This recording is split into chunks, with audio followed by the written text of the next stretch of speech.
let me introduce our speaker. Mr. Schwartz studies law at Georgetown University. He writes articles for the newspaper, the law school newspaper, and he's president of the chess club. Who plays chess? I know you guys do. Yeah. Mr. Schwartz went to college at the University of Michigan, where he studied political science, and he was the editor of the Michigan Review. As a lawyer, Mr. Schwartz has worked for a law firm and for a Court of Appeals judge. And he's also worked, before he went to law school, as a journalist in Ohio and in Michigan. Let's give a plaudite and our polite attention to this.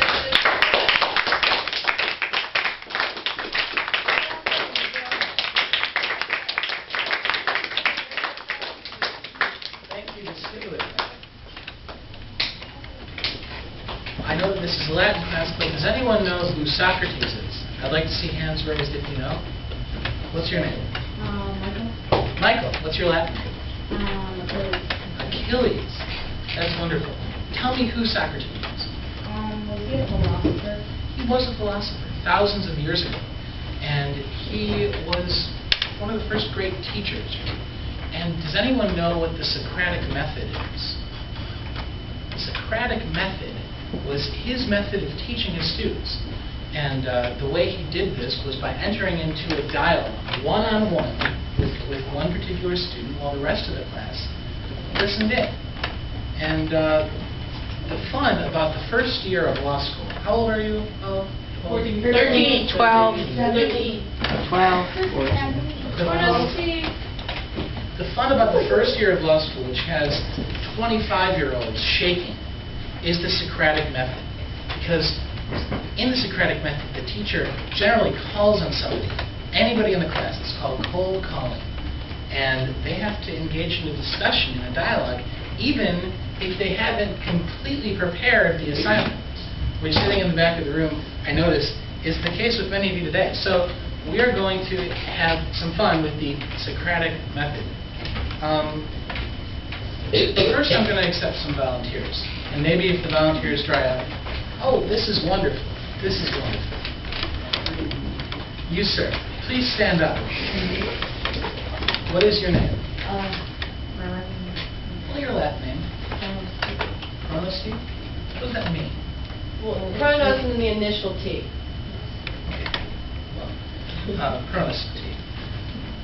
Do you remember what stare decisis is? It was on the list. Stare. Am I pronouncing that correctly? Is he pronouncing that correctly? Stare decisis. No. How is it pronounced? Raise your hand. You, sir. Aeneas. It would be stare decisis. Stare decisis. All right, well, thank you. Chronosty. I have to apologize for my mispronunciation. The thing about lawyers is we all use Latin phrases, but we never took Miss Olson's Latin class, so we don't know how to pronounce anything. So I'm probably going to pronounce most of these wrong, but that's what most of the judges and lawyers do anyway. But what's important is the meaning. Chronosty, do you remember what... sorry, how is it pronounced again? Stare decisis. What does it mean? I seem to not got that. You seem to have not gotten that. Well, do you know what either of the words mean? Decision? Something like that? How about you, sir? You can sit down. All right. I'm Kaiser. Wouldn't that be a decision of a lower court? Well, is that what stare decisis means? Literally, what does it mean? Well, I think it means last decision or lower decision, literally. No. I think Ms. Olson said rather than... Hermes, standing decision. What form of the verb is stare? To stand by, ablative plural, decided things. Mine was right. Or to stand by a You were decision. wrong. Stand by what is decided. That's correct. Please stand up, sir. What's your name? Odysseus.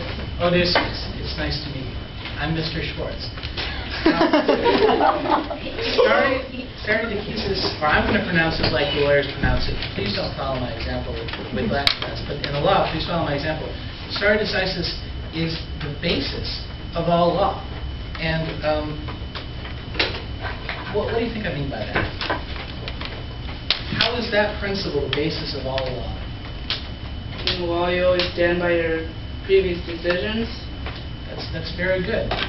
In law, the way we maintain a sense of justice that's constant throughout the ages is to rely on what has been decided before. That way judges are not constantly redeciding things that have already been done. So, for example, in the Constitution, the Fourth Amendment to the Constitution, which is in the Bill of Rights, guarantees citizens the right to be free from unreasonable search and seizure. That's really all the amendment says, and so it's been up to judges throughout the years to kind of flesh that out and figure out what exactly those terms mean. And then as we move on and take different specifics of the Fourth Amendment, judges additionally kind of add on to that and figure out.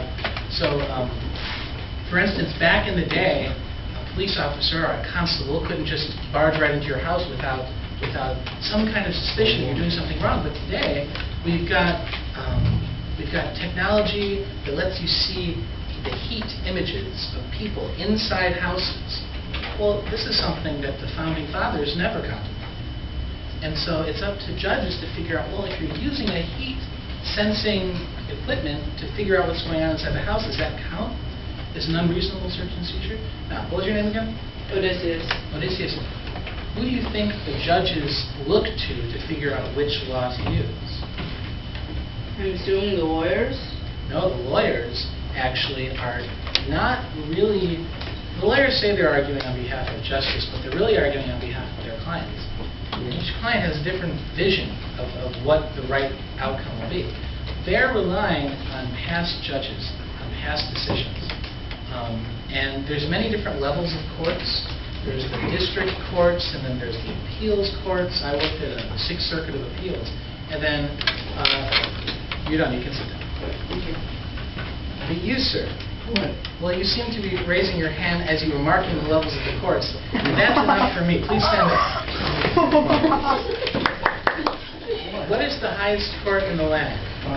The Supreme Court. The Supreme Court. Very good. You can sit down. You have a question? I have a comment. Yes, sir. Actually, the highest court is the basketball court on top of the Supreme Court.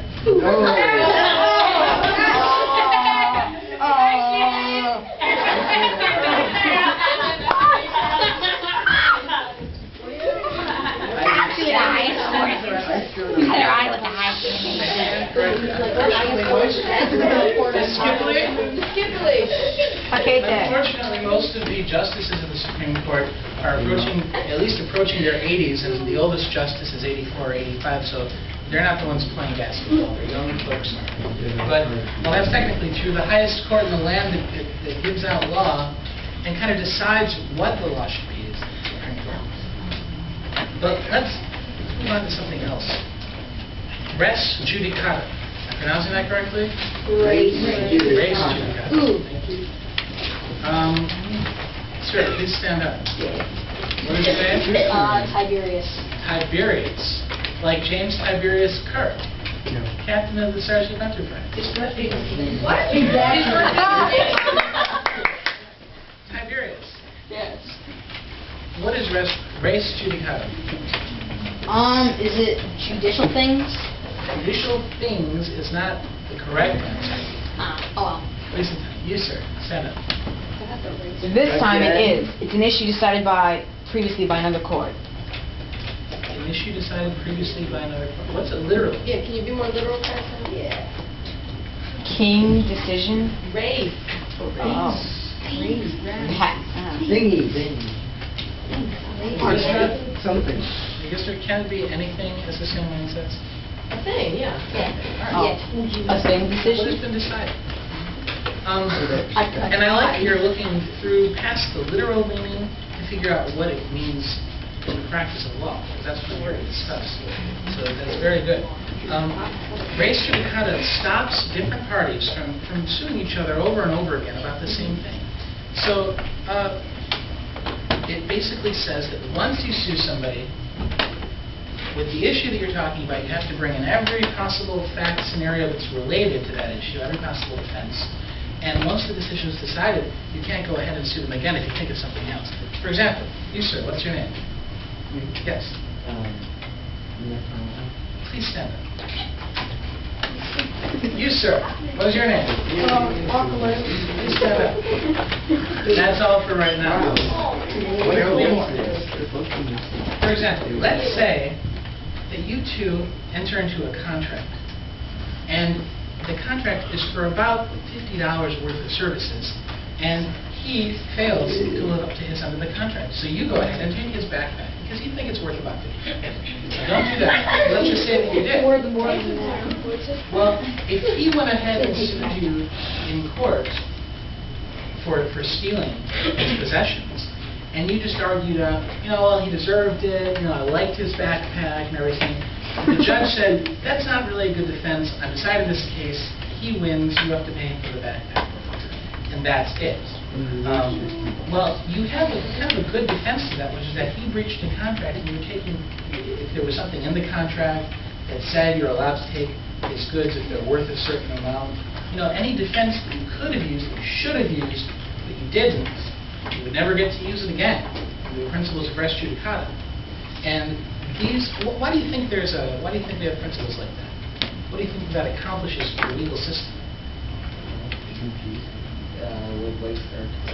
It's very good. It promotes what's called judicial economy, making sure that the courts are put to the best use, because there's thousands and thousands of pending cases, and if we let people keep having another bite of the apple, nothing would ever get decided.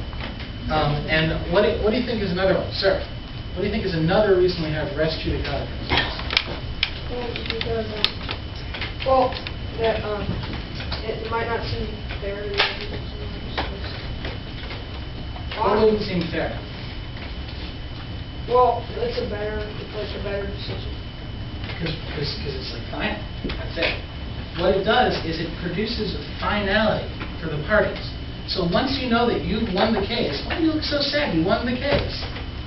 Smile. Once you know that you won the case, that's it. You don't have to worry about going back into court and litigating the same issues over and over again. You may sit down. Good job. Now, someone asked about sua sponte.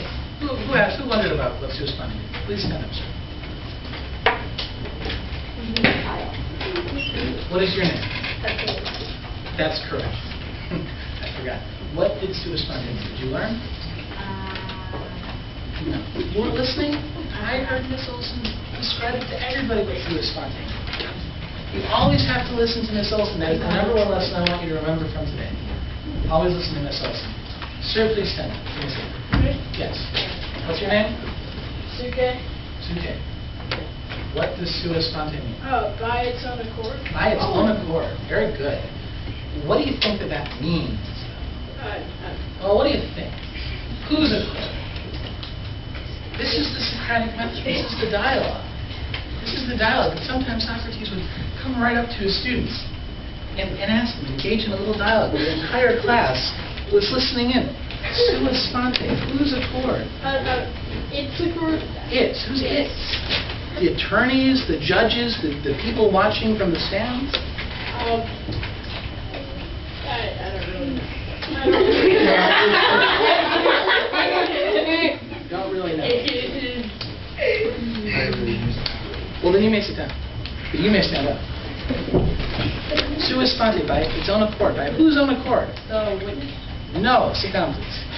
Person with the pen in his ear. Please stand up. Whose accord? By whose own accord, Tiberius? The jury? No. Please stand up.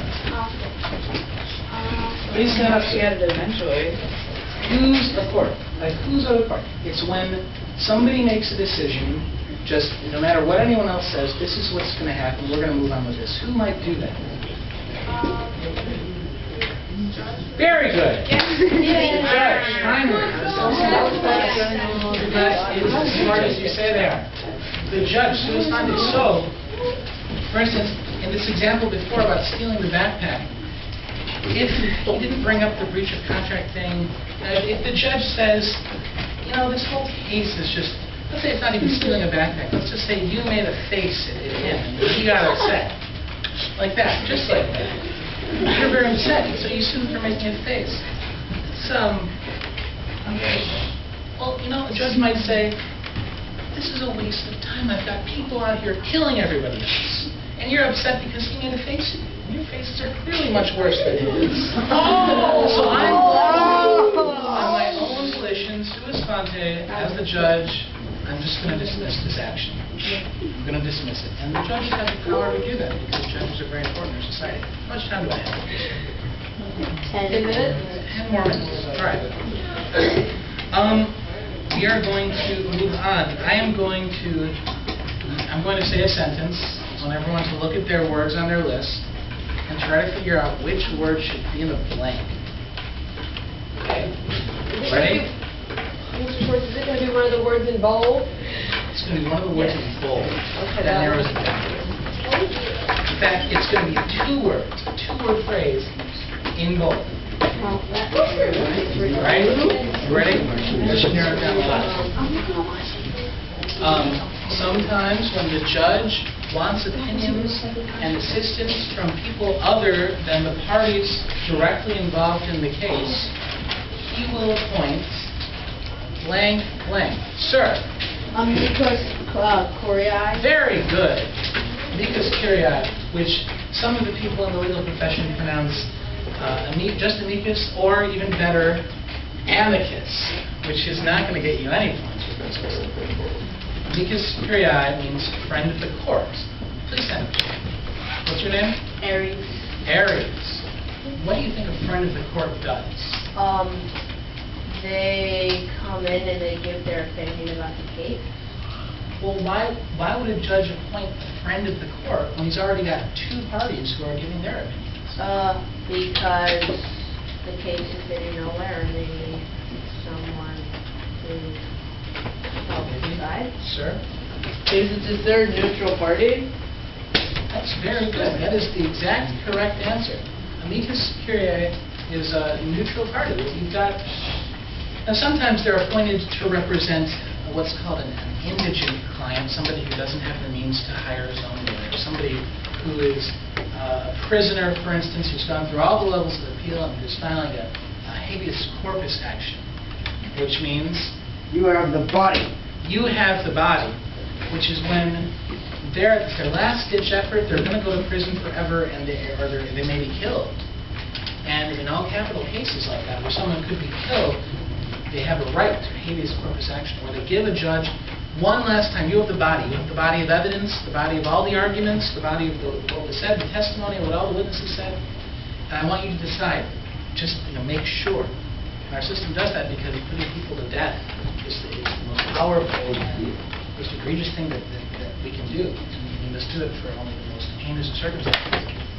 But amicus curiae is often appointed if the client, if the prisoner can't effectively present his own arguments. You need a trained lawyer to do it. Now, I'm going to talk about the most fun example right now, which is in a criminal case. A criminal case. So we're talking about somebody committing a crime who could be put to prison for a long time, for the rest of his life, or killed. In cases like this, I've always found it amazing that if you pull out a gun and aim it in a certain direction and pull the trigger, what happens to you is totally dependent on what you were thinking at the time. So if you were trying to shoot a murderer that was coming at somebody, or if you were trying to affirmatively go ahead and shoot somebody else just because you hate them and you want to take their life, or if it was an accident, the exact same action, the same actus reus, which is the act, what the body is doing, can garner different punishments based on what the mind is thinking. Now, the courts have figured out 4 different ways to try to determine the kinds of levels of culpability, blame, how responsible you are for this crime. And to explain this, I'm going to use an example that maybe you could... Sir, You have something for me. No, I thought you meant... It was a tick. Yeah. Okay. That's okay. I'm going to use an example you might be able to identify more with. I'm sure probably none of you have gone and shot people. Am I dark? Well, you're dark. About that. But something after experiencing the potatoes today at lunch, I'm sure you can all understand the concept of what I like to call toxic flatulence. It's far worse than the traditional kind. I'm sure you may have all heard of the phrase silent but deadly. Well, this truly is. This truly is deadly. Now, there are 4 different kinds of mens rea. There's purposely, knowingly, negligently, and recklessly.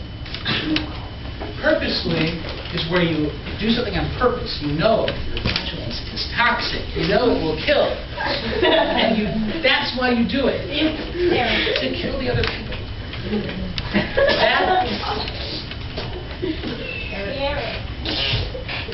That's correct. That is the worst kind of mens rea. And if you do that...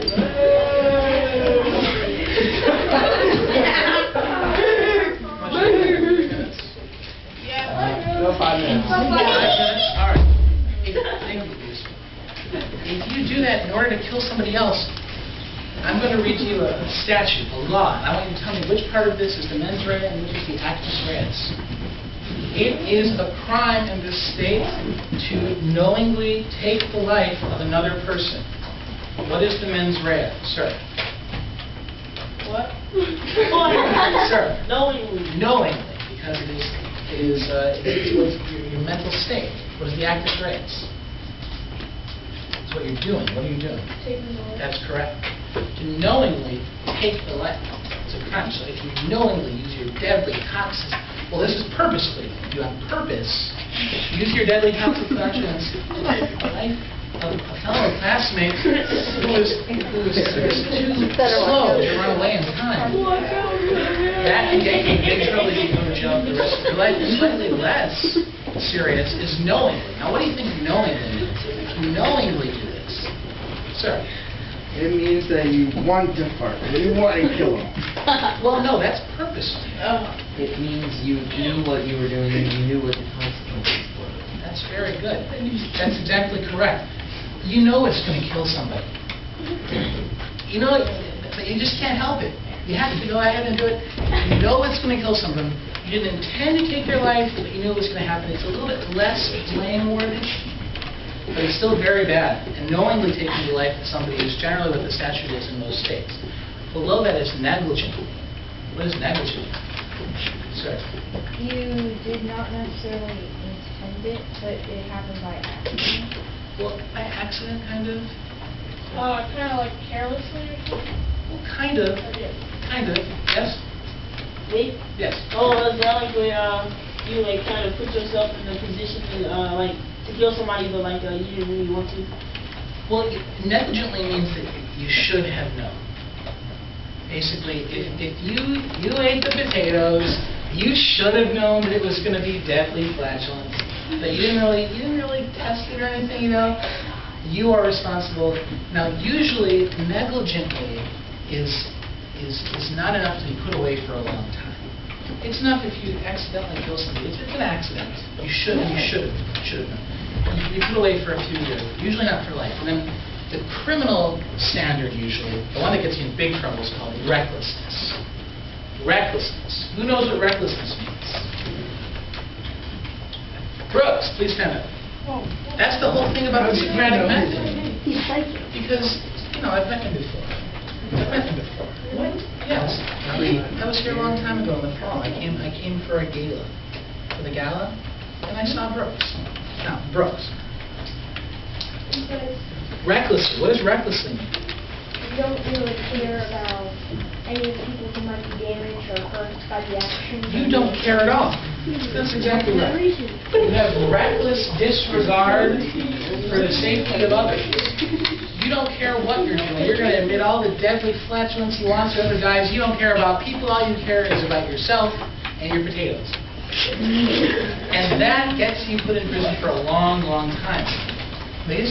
is that worse than knowingly, or about the same? Well, it's maybe about the same as knowingly. Well, it's hard to say. It's hard to say. They both carry similar penalties. Purposefully is definitely the worst, because you want to kill somebody. Recklessly, you don't care at all. It's a little bit less. And then in some states there's a fifth one, which is a strict liability crime. And this means they don't take into account mens rea at all. They never have this for big crimes with big punishments, like killing somebody. But usually, all traffic offenses are strict liability. If you're speeding, they don't care what you do, if you intended to speed. If you were going 50 and it's 30, you were speeding, and you have to pay the citation. Usually that's for small things like fines.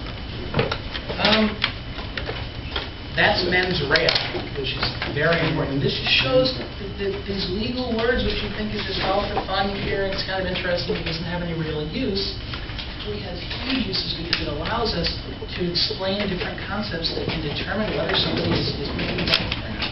So pay attention in this whole Latin class for the one of eight. Because anyone have any questions for me? Any questions about the law or anything? What if you were speeding purposely to kill someone? Like trying to run over? Which one would they use? They would use purposely because the highest level of intent always determines the crime. Let's thank Mr. Schwartz. Gracias.